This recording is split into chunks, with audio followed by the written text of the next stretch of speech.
Good morning, everybody. Taylor Edrington with Royal Gorge Anglers coming to you live from Upper Bighorn Sheep Canyon. Beautiful morning here, April 10th. Absolutely gorgeous to be out on the water here today. Bluebird sunny, but we've got a lot of blue wings on the water.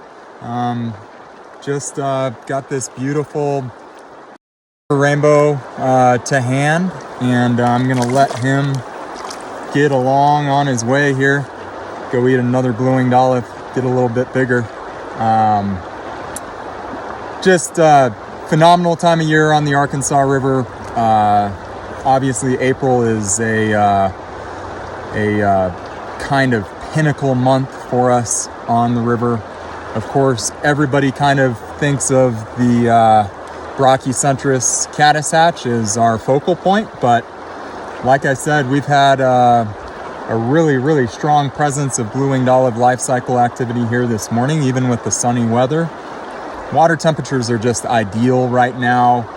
Low 50s, kind of starting out in the high 40s in the morning. Still a little bit chilly here this morning, but like I said, already seeing blue wings popping. It's about 10 o'clock. And we'll see really heavy blue-winged olive emergence and adult activity in the afternoon. We've seen that for the last 10 days or so. Upcoming here, really within a week, we will see heavy caddis activity in Canyon City, and then that will progress upstream as the water temperature warms into the mid-50s. We've had closed caddis cases now for around 2 weeks in Canyon City. We took samples around 10 days to 2 weeks ago. Cases were closed, meaning that they've begun to incubate, and it's not long. Typically it takes about 2 weeks after that point in time, along with that mid 50 degree water temp, to get them to initiate that life cycle activity. So that caddis pupation, which is the emergent activity, and then the adult activity on the surface. Of course, you've got the full life cycle coming back with the egg-laying caddis in the mornings and evenings, low light time period.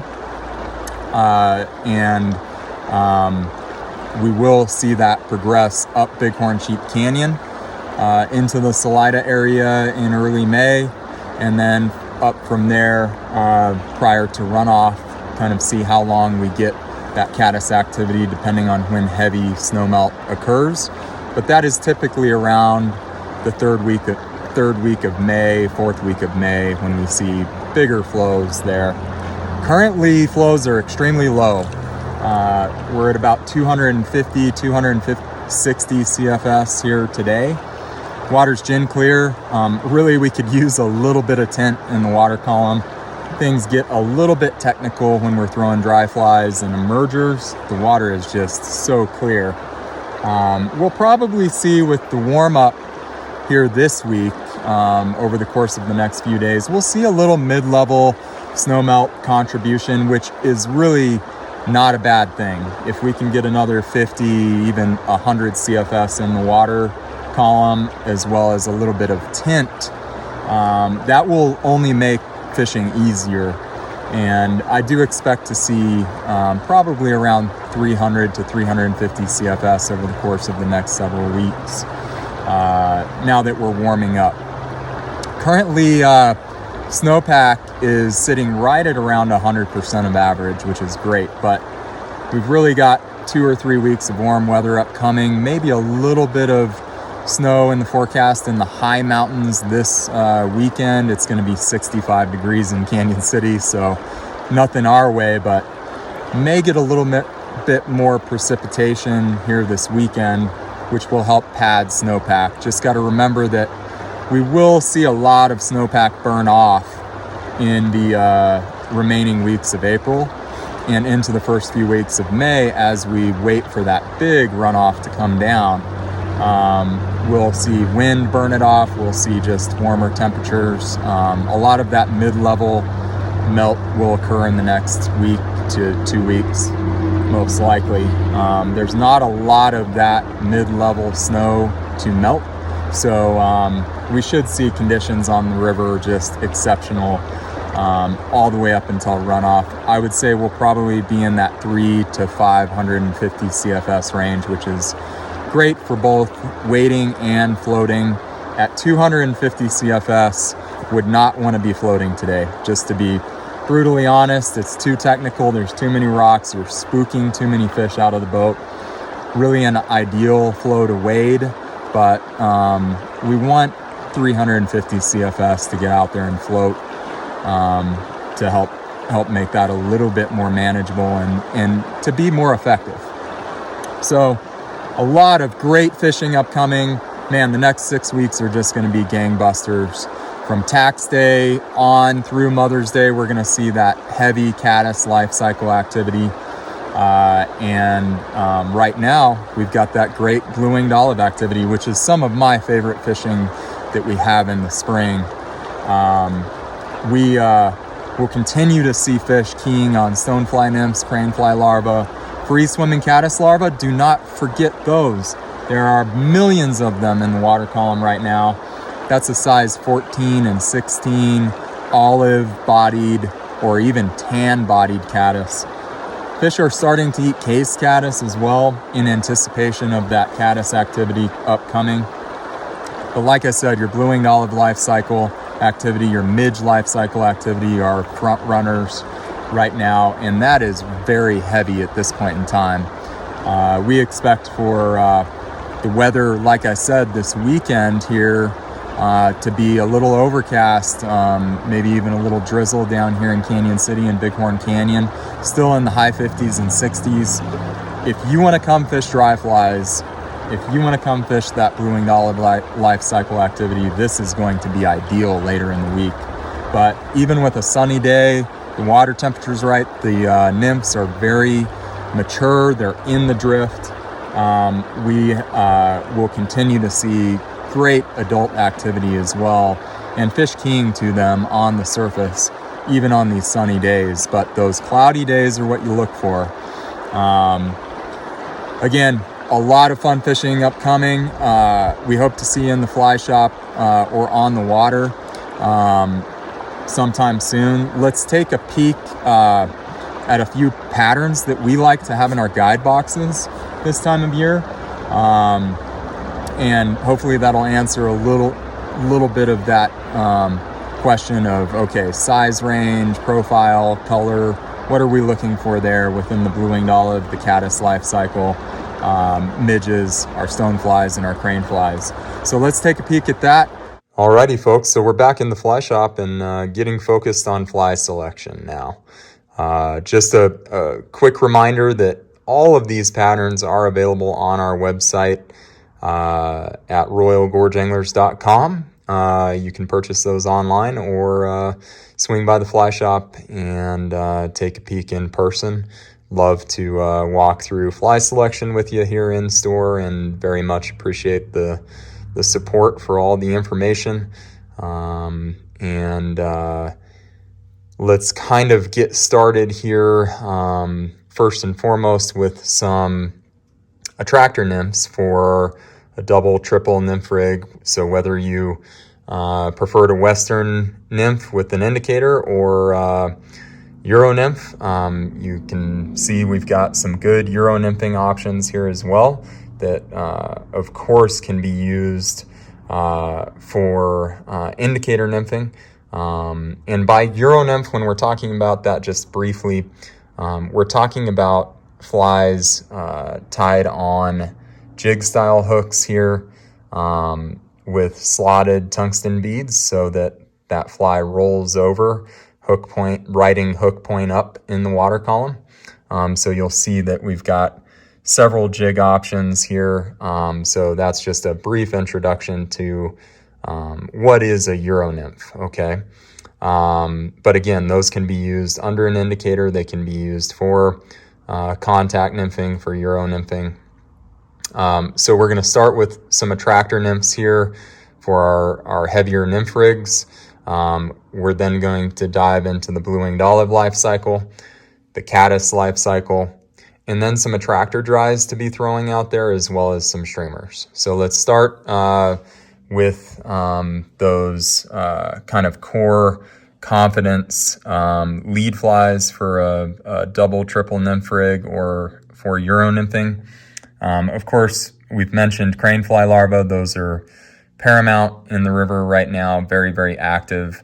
You can see both of these options are more tan. This is a Mo-Check jig. This is a CZ crane fly here, but we do have a lot of olive colored crane flies in the river, so keep those in your wheelhouse as well. We've got our 2-bit stone here, Charlie Craven's pattern. This is a number 12, but fishing that in a size 10 through 16. That's going to be your lighter colored stonefly representation. We are starting to fish some rubber leg style stonefly imitations, so more attractor style. This is an option tied on a jig, peacock body, kind of that 20-incher look with the rubber legs. Some core confidence flies for lead flies. Number 1, the blowtorch. This is a darker, what we would term the black color way on a blowtorch. And then a waltz worm. These are both Euro nymphing style flies, but great confidence flies in a double or triple nymph rig as a lead fly, or a point fly in a Euro nymphing rig. Moving into blue-winged olive life cycle, we've got Juan Ramirez's Slim Shady. This is a double tungsten fly, size 2022, and olive and purple. That's a great way to go. The radiation Betis, and this is tied in that peacock color here, size 18 or 20. Frenchie, just a standard Frenchie, which is a great Euro nymphing fly, but just this guy's tied on a standard hook. We do offer this in a jig style as well. So those are your nymphs to be fished closer to the substrate, closer to the bottom. Moving into your emerger category, this is that blue-winged olive that's found, higher than the substrate, so just off the bottom all the way to the surface, and can be fished in the subsurface film as well. Your thunder emerger, this is a little bit newer pattern. We've been fishing this guy quite a bit here lately. That's got a little flash wing, little foam wing as well. Smoke jumper, this has been a great pattern for us here as an emerger. We've then got our mini hot. This is going to be in the adult category, so this is our hatch matcher. This is your mini hot. Then we've got our Iguanodon here. Those are both in size 18 or 20. And again, good hatch matchers in the BWO category. Then moving into our caddis, and we've got a couple different types of caddis on the board. We've got both a case caddis here, that's the Brachycentrus. We've also got a free swimming caddis larva. There are many different types of free swimmers in the river and very active right now. So your case caddis is then going to pop out of that case and look like this little bit smaller caddis larva here. Okay, so you've got the mercury style case caddis, which we're fishing heavily now. You've got your free swimming caddis larva. Those are both size 14. Then we migrate into the Brachycentrus activity here later in April. That's going to be your roller caddis or your standard tungsten bead caddis larva, size 16 and 18. Our caddis emergers or caddis pupa, we've got 3 different representations here. We've got a nitro caddis, which has been one of our favorites here for many years. We've got Juan Ramirez, his kryptonite caddis tied on a jig hook. That's size 14, 16. We've got another jig, Euro nymphing style fly. That is the sweet meat caddis. That's Garrison Doctor's pattern. Has been a breadwinner for us here the last couple years. Great during the caddis hatch. And then we've got several different adult options. So when you start to see that heavy adult activity and fish king to the surface, you've got this mimic caddis, both darker bodies with these two. So you've got the mimic caddis and you've got the pint caddis. We love that Durangler's peacock caddis as well. One of our tried and trues, been around for a long time, Larry Kingery's Better Foam caddis here. That's one of our favorites. And then we've got an egg-laying caddis on the board as well. This is Rick Takahashi's egg-laying caddis to be fished in those lower light conditions, you know, in the morning and evening when that egg layer comes back to the water. Those are oftentimes those dotting caddis that you see bumping on the surface, okay? Don't forget that, you know, especially with lower flows, you know, right now about 250 CFS, I, you know, told you stream side there.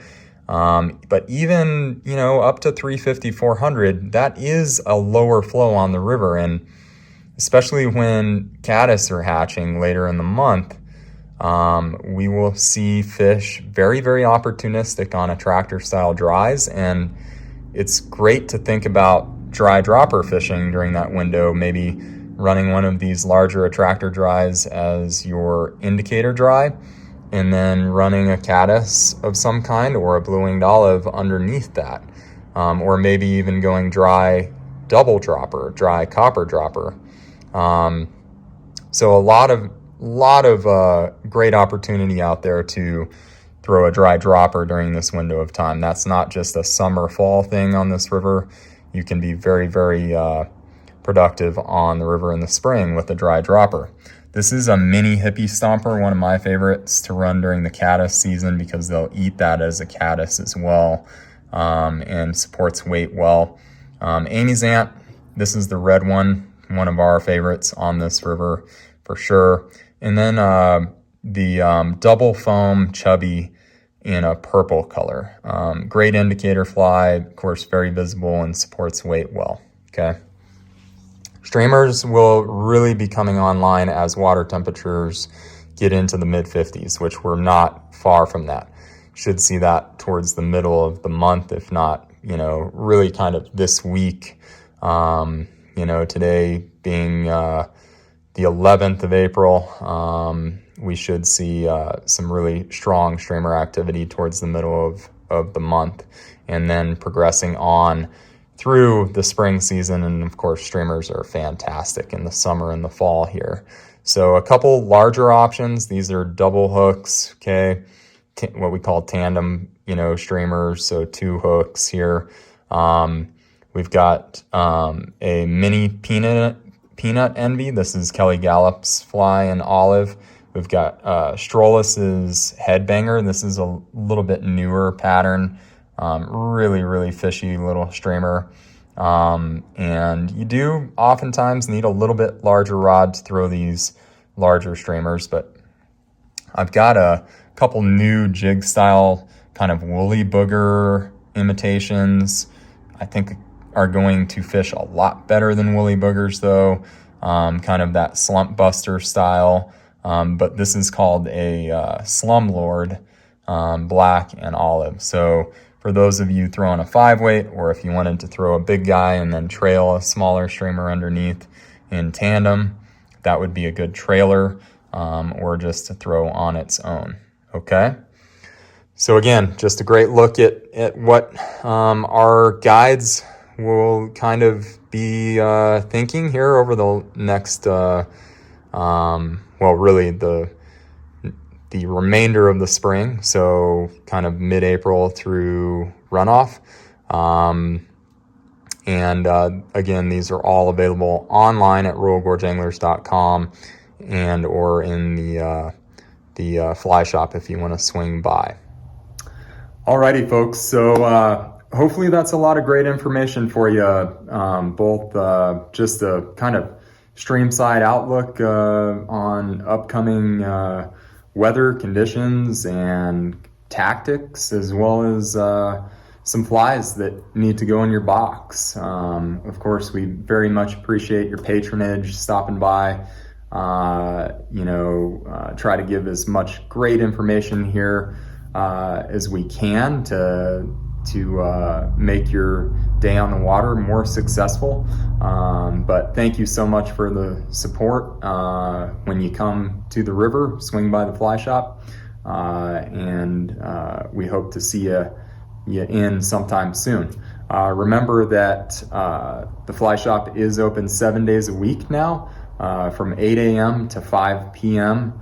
And we do, of course, have our web store, which is available to you 24/7. So all those flies that we looked at and everything that we sell in the fly shop is available at royalgorgeanglers.com. Be sure to check out our reports on other drainages. Of course, we guide not only on the Arkansas Freestone, but the Arkansas Tailwater. The South Park reservoirs will be coming online this month. In fact, ice out is probably coming very quickly as far as opening at Spinney, 11 Mile and ramps there. If you own a powerboat, that's coming pretty rapidly. And of course, our backcountry streams and high mountain lakes. Many of our backcountry streams are already in play, many in our local area. We've got some great backcountry water to take advantage of. Some venues that are very easy to get into, others that take a little bit more work. But if you have any questions about that kind of stuff, if you want to get away from people a little bit more, those are always great options, and we're here to help with any questions you might have with that stuff. Keep in mind that we do have a great events and classes calendar on our website. We've got a lot of great opportunities upcoming, both in this month, next, and through the summer and fall seasons, to come into the fly shop for anything from free classes to low-cost options on specific techniques, or say you want to learn more about stillwater fly fishing. We've got a great stillwater seminar here in store in a couple months with Eric Atha. We've got some great streamside courses. We've got an upcoming course on the water with Landon Mayer here next month. So a lot of great opportunities for you to get out and learn with not only our guide staff and fly shop staff, but also other experts from the field. And of course, we're always here to help with any questions you might have at the fly shop or in the guide office. If you're interested in a wade trip, a float trip on the Arkansas Tailwater, South Platte, our power boats on the reservoirs, of course, we'd love to get you on the water for a half day, a full day. We do have multi-day options as we move into the summer, as well as our backcountry guide trips. So if you are interested in that, great way to get into it with a professional on the water. So again, look forward to seeing you in the fly shop sometime soon or on the water. And feel free to call us anytime, 888-994-6743, extension 1 for the fly shop, extension 2 for the guide office. Email us anytime at info@royalgorgeanglers.com. Have a great day on the water.